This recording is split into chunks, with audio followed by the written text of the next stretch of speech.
Today, we're going to talk about arthritis.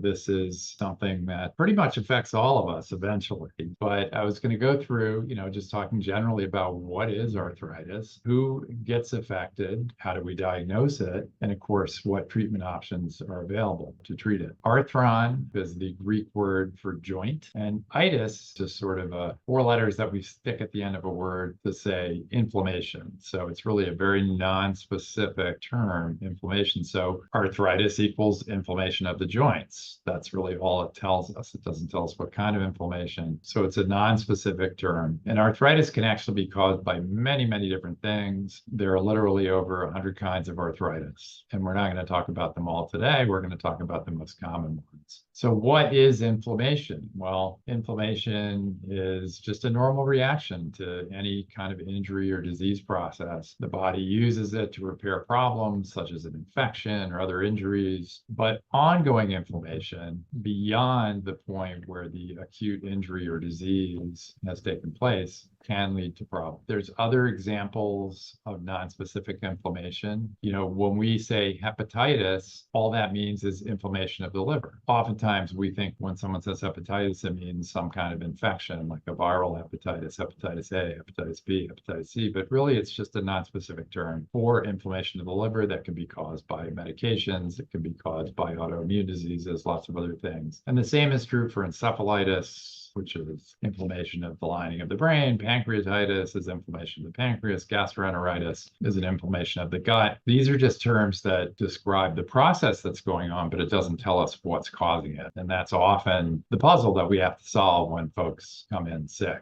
Some examples of inflammation would be the acute inflammation you get when you have an infection like strep throat. Everybody knows what it feels like to have a sore throat. That's inflammatory cells rushing to your throat to contain the infection. But at the same time, they can cause discomfort or injuries like a cut on your finger, where those cells come to that area and try to initiate a healing process. But it's often associated with pain and swelling, redness. Chronic inflammation can occur even in the absence of an infection or an injury and last for months or even years. And chronic inflammation can cause damage to the body over time. And it can be caused by a lot of different things, including just our lifestyles, such as what we eat, alcohol intake, weight, or any kind of abnormal ongoing process in your immune system that we'll talk about a little bit more, specifically talking about rheumatoid arthritis. Some arthritis facts. As I mentioned, there's over 100 types of arthritis, and some we actually don't even know what the cause is. And it's estimated that over 50 million US adults have arthritis. To me, that seems surprisingly low in a way, but 50 million is a big number, and it increases as we age, and it accounts for up to 17% of people that are on disability. So it's a real issue and can cause real problems, for folks who are suffering from arthritis. Osteoarthritis, okay, so this is a more specific term. Osteo meaning bone is by far the most common cause of arthritis. And that's the kind of arthritis that most of us end up getting and most of us talk about. And when we think of arthritis, we're often thinking of osteoarthritis, which is abbreviated by the letters OA. So there aren't any cures for osteoarthritis, but there are many treatments that we can use to help manage it and relieve the disability. This is even sort of a simplified classification, but there are many, many different kinds, as we talked about, of arthritis. The ones I'm going to talk about, I kind of highlighted in pink here, the non-inflammatory kind, which is osteoarthritis primarily, crystal-induced, which is gout primarily, and then one kind of inflammatory arthritis, rheumatoid arthritis. But there are many other kinds over here, what we call seropositive. That's when certain blood tests are positive in people who have lupus, scleroderma, vasculitis, Sjogren's, that can also, along with other changes and illnesses, have arthritis associated with them. Seronegative, meaning that these certain tests that we check are not positive, can sometimes be associated with these other kinds of arthritis that are much, much less common. But some people with severe psoriasis can also develop an arthritis. There's a reactive arthritis that can happen after certain infections. People with inflammatory bowel disease can develop arthritis. So lots and lots of different kinds of arthritis, but we're going to focus on the most common.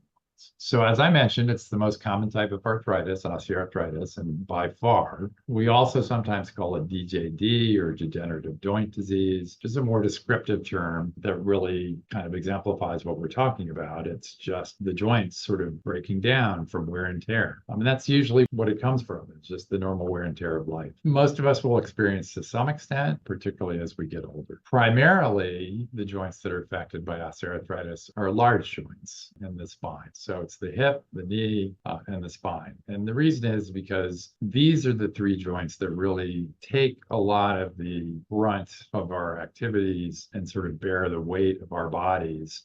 And so therefore, they're going to be more subject to wear and tear over a lifetime. Those, I think, people who have had arthritis, often will talk about hips and knees and sometimes the spine. What is a joint? Joints are the places where the bones meet and they allow for us to move and be flexible. There's large joints and small joints, the large ones such as the hips and knees, but there are joints in the fingers and toes, which are quite small. They're usually structured kind of in a similar fashion, but there can be some variability depending on the joint. This is just a schematic of a hip joint, and it's really a ball and a socket. So here's the socket, here's the ball. That's at the top part of your thigh bone. This is part of your pelvis, and that ball fits into that socket, and that allows us to move our hips in all those different directions, at least for those of you who are flexible enough to do that. That's what a hip joint looks like, and this is sort of just a cartoon of how it works, and it allows us to move in all those different directions. The knee joint's a little more complicated. It doesn't allow us as much movement and flexibility. It needs to be more stable. And I'm not going to go over all this, but these gray things are the muscles and tendons that attach to the kneecap, which is the patella, and attach to the tibia and fibula, which is your lower leg. This is the bottom part of your thigh. And there's cartilage in here and other things, all these ligaments that kind of hold it together. And then a special kind of cartilage called meniscus, which acts as kind of a cushion in the knee joint. It's the largest joint we have, and it's really one of the most easily injured. Cartilage, as I mentioned, covers the ends of the bones in all the joints, and it acts as that cushion, and it's separated by fluid and another type of cartilage that is called the meniscus. Here in the knee joint, you have something called the medial meniscus and the lateral meniscus, and then you have these ligaments, and sometimes you'll hear about someone, particularly a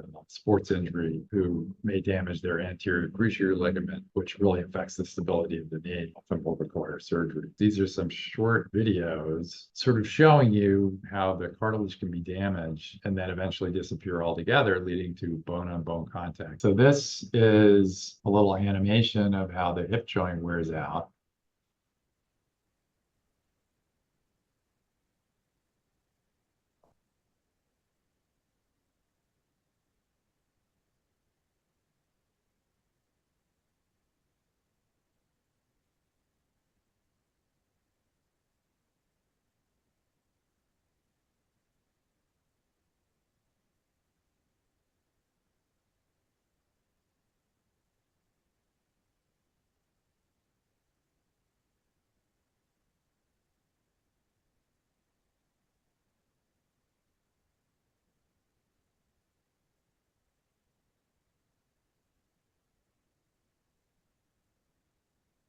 That's the hip.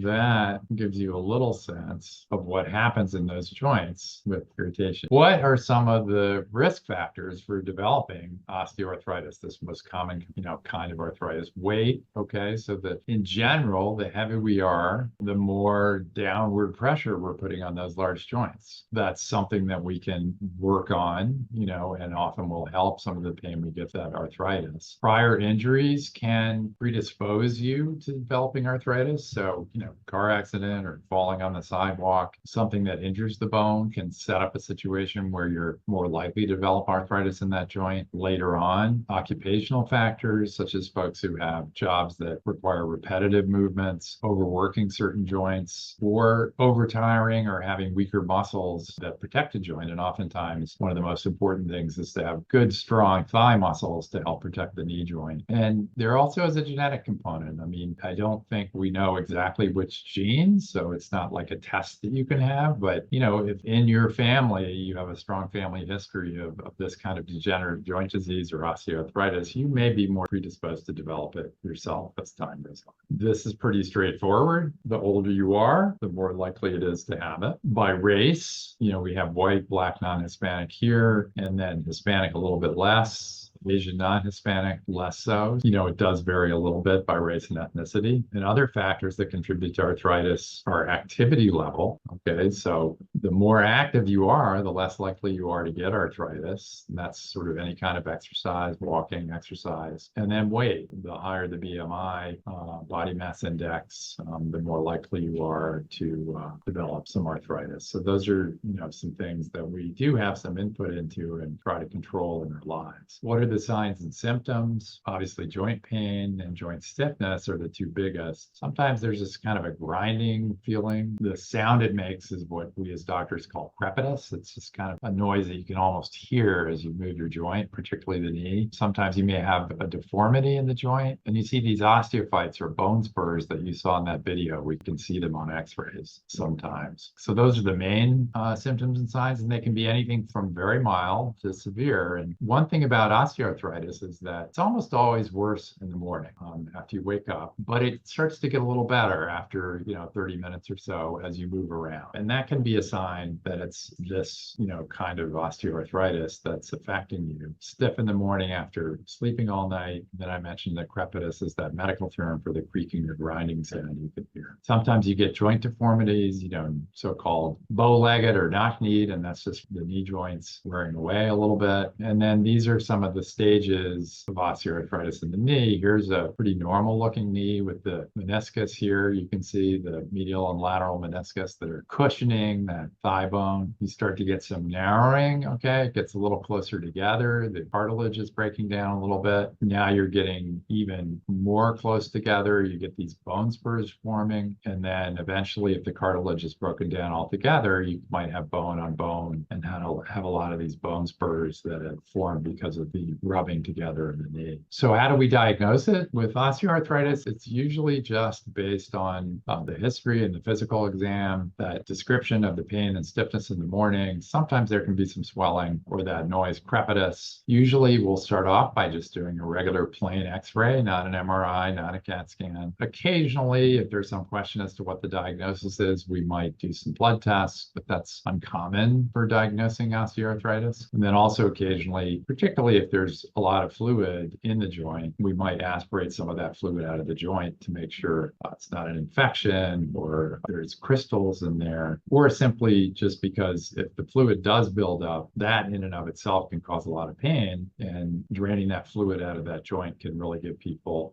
a lot of relief from pain. So that is something that we'll do sometimes. In terms of treatment, there really isn't any non-surgical cure for osteoarthritis, unfortunately, but if we catch it early, there are things we can do. As we talked about, we can try to modify some of the factors that might be affecting the arthritis, such as our diet, our weight, our alcohol use, muscle strength, doing physical therapy to strengthen those thigh muscles. And it can, really help pretty significantly in terms of symptoms. And also, more importantly, can delay the progression of that breakdown of the joint. For pain relief, typically we'll use non-steroidal anti-inflammatory drugs like ibuprofen, or naproxen, or many of the other kinds. Occasionally, we'll do injections into the joint or intra-articular injections with steroids to relieve inflammation that's going on, or something called viscosupplementation, which can give you some relief, at least temporarily. But the definitive treatment, if the pain is so bad that it's really affecting someone's quality of life and difficulty getting around, is a total joint replacement. Arthroscopy is something we don't do a lot of anymore because it just hasn't been shown to be all that effective. It is something that was sort of in vogue many years ago and still has a role. That's using sort of a camera to go in and kind of clean up the joint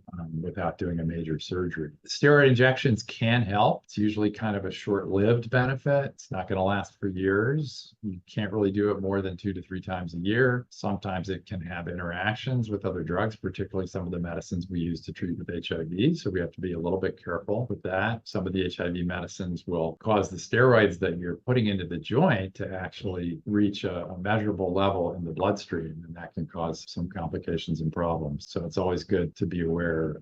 We need to be aware of what medications folks are on. That viscosupplementation I talked about is with something called hyaluronic acid, which is just a naturally occurring substance that's actually found in joint fluid, but they found a way to make it, and then they can inject it into the joint, and it can last for a while and act as kind of a lubricant to relieve some of that bone-on-bone pain that people are getting. But these aren't permanent solutions, and that underlying problem is going to remain. And sometimes people don't get much relief from these. Sometimes people get pretty dramatic relief, and it can last for quite a while. So it is something that often we'll try first. As I said, the definitive treatment is surgery. Arthroscopy, as I mentioned, is done through a couple of very small holes. It's a little bit like laparoscopy that you do in the stomach. They just kind of insert a camera that has some tools attached, and they can maybe trim the meniscus where there's a tear or smooth out some of the surfaces. A lot of studies have shown, depending on the circumstance, that physical therapy and some of these other less invasive approaches work just as well. That's where an orthopedist really could, let you know and tell you, well,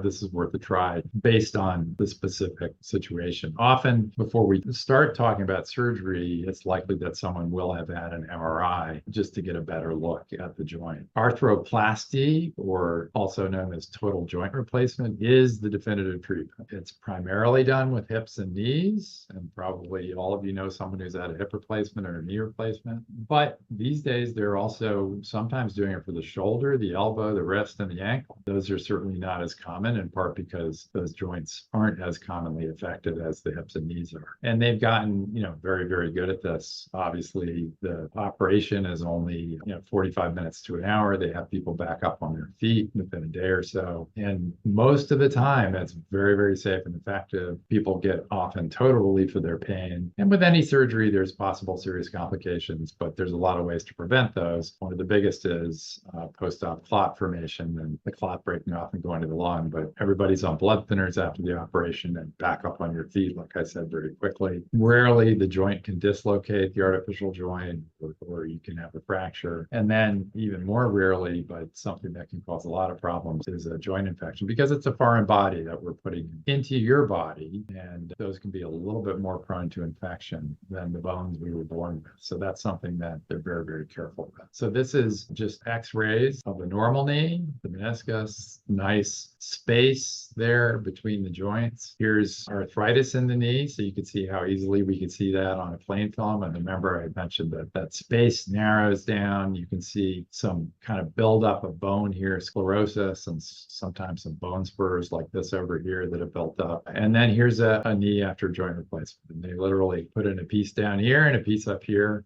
Hopefully after that, you're as good as new. This is a hip, same thing, normal joint space, narrowing in the joint space here with bone spurs that have formed, and then a pin with a ball and a new socket that they put in. They replace your socket and they replace the ball part with a pin that literally goes down into your thigh bone. And it's amazing that the whole process only takes about 45 minutes for an experienced surgeon. So that's really what I wanted to say on osteoarthritis. We're going to talk a little bit about rheumatoid arthritis, which is another thing that people commonly talk about and often mistake for osteoarthritis. And we're going to talk about some of the differences. It's much, much less common, okay? It only affects about 1% of the population. So people who have arthritis are much more likely to have osteoarthritis, but it still is an important thing to recognize. It's more common in females than males, for unclear reasons, about 2 to 1. The peak incidence and onset is age 40 to 60, although it can happen at a younger age, although rarely at an older age. But again, it can happen, but that's sort of the age range where we see it the most. And usually someone may have normal joints and no pain, but develop gradually over a period of months in the affected joint. So it's sort of a slower process, and usually it's symmetric. If it's affecting the knees, it usually affects both knees. Affecting the hips, it usually affects both hips at the same time.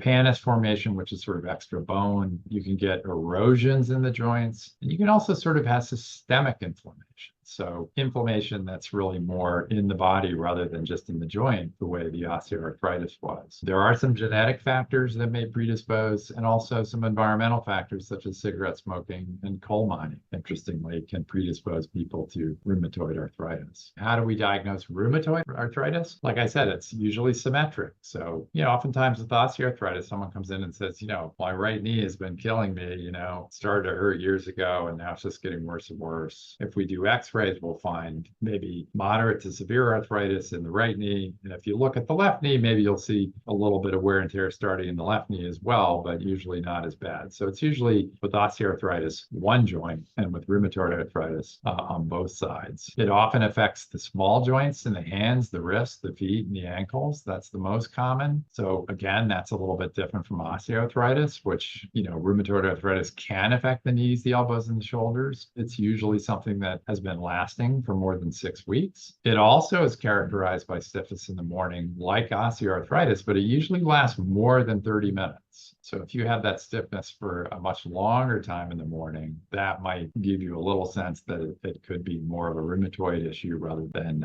regular osteoarthritis. But it also does get better with activity as the day goes on. Things like fatigue and weight loss, because of that systemic inflammation, can be more common than you would see with osteoarthritis, where usually it's just limited to the joint. Rarely people have fever, and there's swelling and pain in the affected joints. Sometimes you can get these nodules that build up under the skin, and it's kind of steady and progressive, most common. I don't want to spend a lot of time on this, but there's some criteria that they've developed sort of based on the number of joints, whether they're large joints, small joints, and it's kind of a point score. So, if you had 4 to 10 small joints, so let's say all of your fingers, you would get 3 points on the scale. If you had more than 10 joints with at least one small joint, you get 2 points on the scale. Then there's a couple common blood tests that we send: rheumatoid factor, anti-citrulline antibodies, and those can give you some points. These tests are blood tests that are kind of non-specific tests for inflammation, called the sedimentation rate, or the CRP, which is the C-reactive protein. So they add up these points, and they can, if you've got more than 6, that would be suggestive of rheumatoid arthritis, including,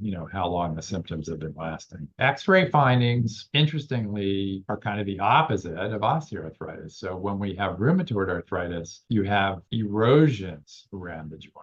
Okay, so you'll see areas where the bone is eroding away. Instead of bone buildup because of that, bone on bone pressure, you'll see thinning of the bones. That's what osteopenia means. And it'll be symmetric almost always. So both knees or both hips, both hands, since it affects the small joints predominantly, will look the same. Whereas with osteoarthritis, you had bones first, so bone buildup as opposed to erosions. The thinning you see with rheumatoid arthritis, instead with osteoarthritis, you get a thickening, sclerosis. And with osteoarthritis, you have asymmetric, or just one joint versus both joints. So that's something that can pretty quickly distinguish on x-rays, whether we're looking at rheumatoid arthritis or osteoarthritis. And remember, rheumatoid arthritis is much less common than osteoarthritis. The treatment, it's really important to recognize it early and get someone to see a rheumatologist who specializes in this. And they like to treat it with so-called disease-modifying drugs. That's the standard of care. You certainly can get some relief with anti-inflammatories and prednisone, but that's not going to alter the course of the disease. So we want to really move quickly into these disease-modifying agents. Trexate, which is also used, oddly enough, in some treatment of some cancers, is usually the first-line therapy. It's a much lower dose than we would use. A drug called sulfasalazine, and then there's newer injectable agents agents that are so-called tumor necrosis factor alpha blockers that also can be used. And our goal is to diagnose it early and to get it into remission and to avoid late-stage complications of the disease. So unlike osteoarthritis, where there's not a whole lot we can do to kind of slow down the progression, it's going to happen as it happens. With rheumatoid arthritis, we definitely can step in and alter the course of the disease. Some other differences between rheumatoid and osteoarthritis are with rheumatoid arthritis, it can begin at any time in life. We talked about, middle age, 40 to 60 is more common. Osteoarthritis is usually later. Rheumatoid arthritis will develop over weeks and months, where osteoarthritis is sort of a slow progression over years. In rheumatoid arthritis, the joints can be painful, swollen, and stiff, usually no swelling with osteoarthritis. We talked about how rheumatoid arthritis is symmetrical, and usually it's the small joints. With osteoarthritis, it's maybe asymmetric and larger joints. Morning stiffness is fairly similar, but maybe a little bit longer with rheumatoid arthritis and less so with osteoarthritis. And with osteoarthritis, you may get stiff at the end of the day or after you've been sitting for a while. And then those, what we call constitutional symptoms with rheumatoid arthritis, you can also have fatigue and just sort of feel sick. Whereas with osteoarthritis, usually you're not going to have that. I wanted to talk about gout, which is another fairly common thing that we see. It's caused by uric acid in the bloodstream, which is something that we all have. It's a breakdown of foods that we eat, but when it gets high, it can cause gout. Here, it's much more common in males than females by a 20-to-1 ratio.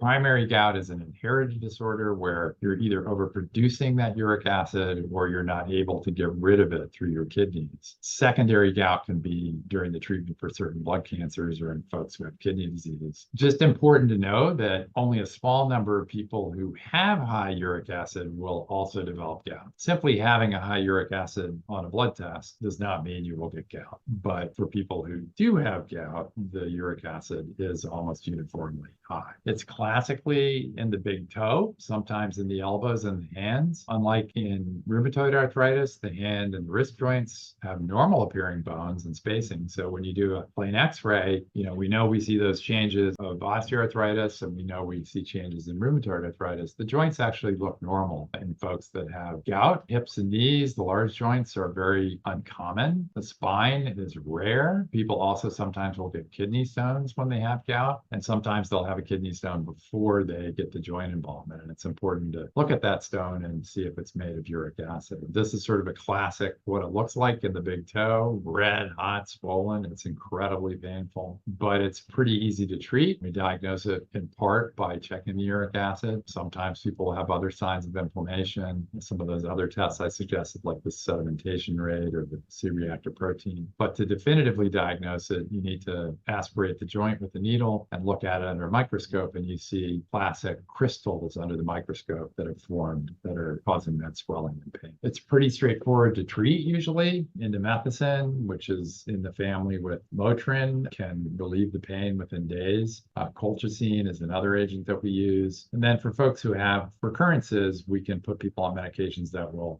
help them lower that uric acid or help them excrete it and prevent them from having recurrent issues. And the last thing I'm going to mention is osteonecrosis, which is also known as avascular necrosis. We don't really know why it happens. It's decreased blood flow in the joint and leads to death of the bone. Not that common, 10 to 20,000 cases a year in the US, but there's certain risk factors, HIV being one of them. We're not sure why, but use of steroids, cigarette smoking, alcohol use, trauma. So there's other things. And the definitive treatment for that is joint replacement. Oftentimes the pain you get might be in the hip, but irradiates into the groin. You have pain both at rest and with movement, which is a little bit different than rheumatoid and osteoarthritis. And again, we look at x-rays and an MRI.